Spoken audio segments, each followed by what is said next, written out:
It's difficult for you to begin to write a new constitution. Why do you want to do that? You have a constitution already. Why don't you improve it? The old costs and rigmarole of writing a new constitution and so on. I don't see how that will have an advantage over what is happening now. What is important now is to be effective in participating in the amendment. Those who are interested should pay serious attention to what is happening and participate effectively in ensuring that what they want is reflected in the amended constitution. Well, you heard what Professor Otobanjo said about the constitution review. We don't have to go through all of those rigors, spend money doing all of that. Let's see how we can fine-tune some of these or implement some of those that are already in this constitution, which you say is not for the people. Yes. I listened to him. I heard what he said. And with due respect, I don't agree. I want to differ in the sense that, how do they put it in this advert? If it's not Panadol, it's not the same thing as Panadol. Okay, if you don't have a constitution, you don't have a constitution. It's for those of us who are constitutional lawyers, it's a foundation thing. Every law in Nigeria has validity drawn from the constitution. Every law, anything called law in Nigeria is valid because that validity is taken from the constitution. It's called a ground norm. That's why it's called a ground norm. It's the basic, it's the organic law. So you have to get it right. Okay, let's see if the people we have to get it right and make it autochthonous. Let's see if the people understand. Sorry to butt in there. Let's see if the people understand or get the picture or on the same page with you. We'll take this particular report on that particular matter over the weekend in Delta State, and we'll come back to this issue.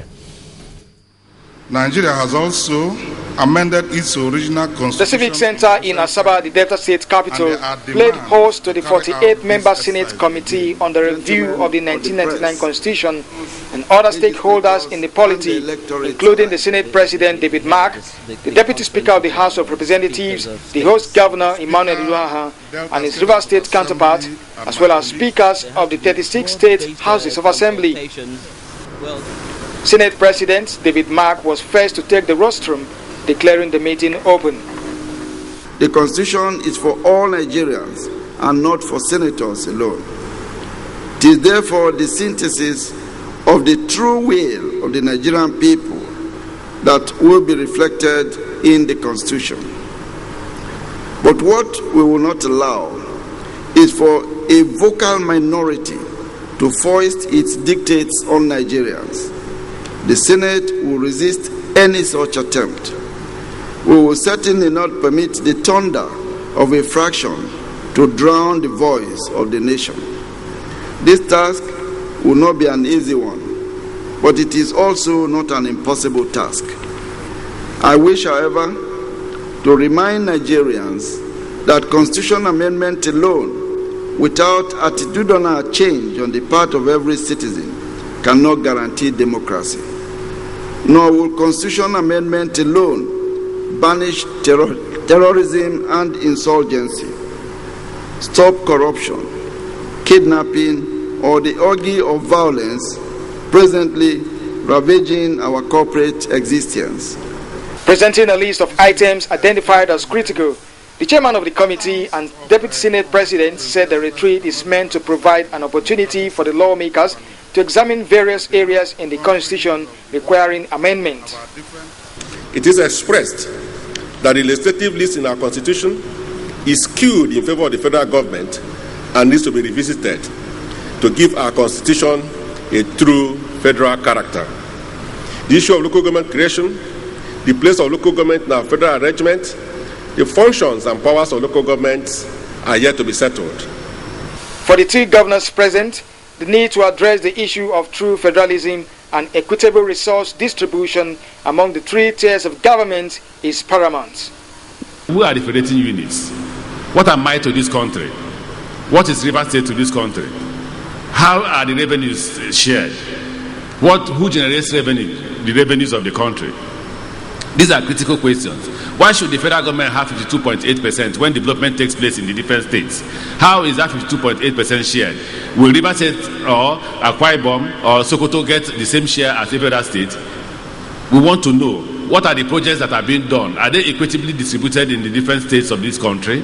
We want all those questions to be answered. We want to know from this National Assembly, because it's your responsibility to amend this constitution. Nigerians are frustrated by what we, those of us in government, are doing. That's why they're discussing immunity clause. If not, that's not an issue. We are restrained by the overbearing unitary provisions of the Constitution, which cripples substantially the spirit and letters of federalism upon which this nation was built. It is our view that the Constitution needs a radical review in order to enthrone one true federalism.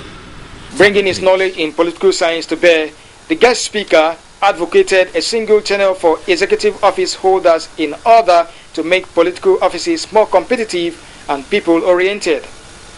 One of the greatest problems now in Nigeria is Tazariche mania, the psychology of self-succession.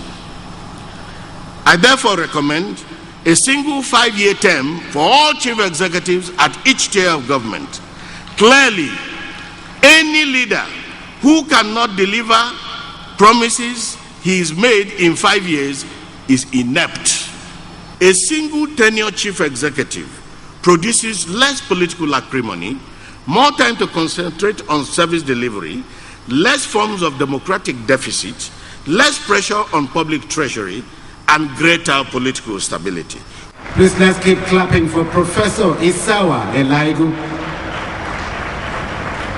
At the end of the 4-day session, the lawmakers are expected to come up with contributions that are meaningful to the quest for the amendment of the Constitution in line with the yearnings and aspirations of Nigerians and the development of the country. There are demands to carry out this exercise again.